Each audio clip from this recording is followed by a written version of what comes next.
All rise for the Honorable Judge Arlene Jacobs. Be seated. I said sit! We shall discuss the robbery of a garden gnome today. We shall hear from the witness first. It was midday. At exactly 2:02 p.m. I was watering my daisies when I saw him, Bob Jones, kidnapping the garden gnome. So I ran, chased, and knocked him over the head with my cane. How could you be so heartless to steal a garden gnome? And Miss Hatchet, how did you get across your yard with such speed? I ran. Of course. Well, no offense, but you seem to have a debilitation. Would you care to get up in front of the court and demonstrate your running ability? I haven't taken my pills. Yes, but doesn't that seem to be a bit too convenient? Mrs. Hatchet, is it possible that you are lying to the court? Are you accusing me of lying? Mrs. Hatchet, order in the court. If you continue to threaten this court with violence, I will have you removed, but your cane will stay with me. No, do whatever you want with me, but don't hurt Archie.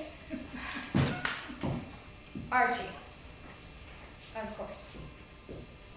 Continue, Mr. Frederick.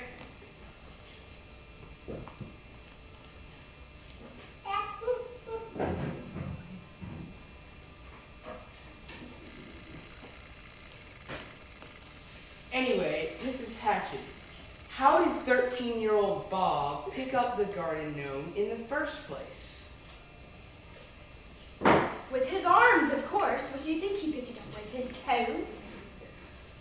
No, I was just trying to comprehend how he lifted a 200-pound solid granite garden gnome in the first place.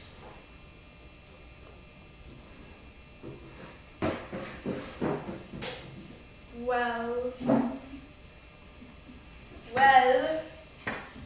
okay, fine, I'll admit it. Archie did it.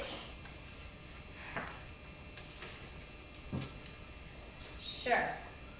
It was Archie. Yes. I'll sentence you to a minimum of 5 years in the AMCWWC Asylum of Mentally Challenged Women with Canes. But first, I have one more question. How did you steal the gnome? I didn't. It was Archie, remember? Ask him. Right. Okay, make that a minimum of 10 years. No!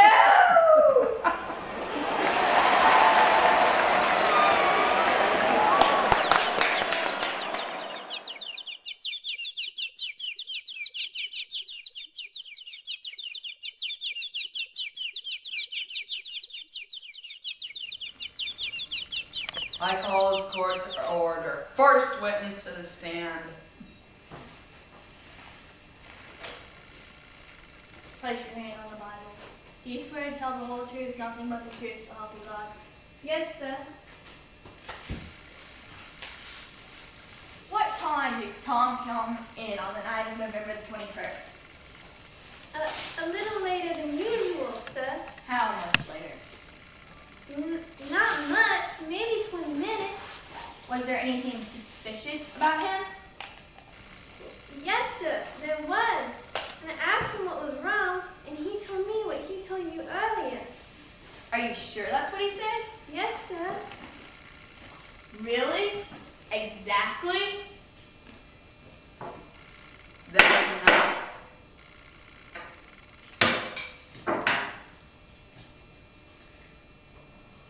Atticus, would you like to question this witness? No. Court adjourned for a jury decision.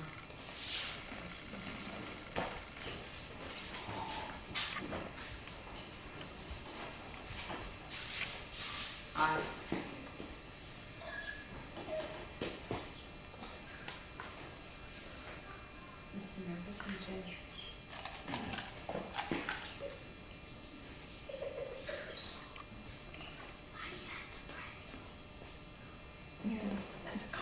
cigar.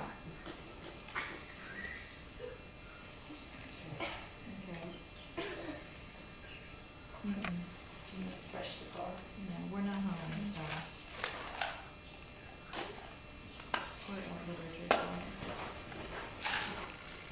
Next witness to the stand. Put your hand on the Bible. Do you swear to tell the truth, the whole truth, and nothing but the truth, so help you God? Yes. So, how are you involved in this case? Well, I was ironing my dress. I got it at Cole's driving store when I heard out the window Meow screaming. What was she saying? She was saying, "Don't hit me." Did you hear Mr. Yule say anything? Why, yes, he was saying, "You Negro over you." Is that all you heard? Well, like I said, I was ironing my dress, but I was so shocked when I heard Meow screaming that I dropped the iron and burned my dress. And I think the Ewells heard me, and I didn't hear anything else.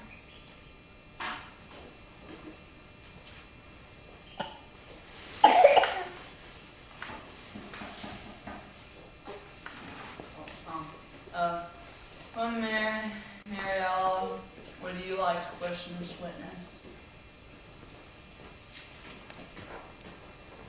No. Are you done? No, I would like to address the jury concerning this trial. There's not one bit of evidence that this crime happened. You are only believing the testimony of two witnesses. There's evidence to indicate that Mayella was beaten by someone with their left hand, and Tom Robinson now stands before you having taken the oath with the only good hand he possesses, his right. Mayella is a victim of cruel poverty and ignorance, but I won't let her put a man's life at stake, which she has done in an effort to get rid of her own guilt. The defendant is not guilty, but somebody in this courtroom is. Now, gentlemen, our courts, all men are created equal. Now, I am confident that you, gentlemen, will review without prejudice the evidence that you have heard, come to decision, and restore this man to his family. In the name of God, do your duty. In the name of God, believe Tom Robinson. Thank you.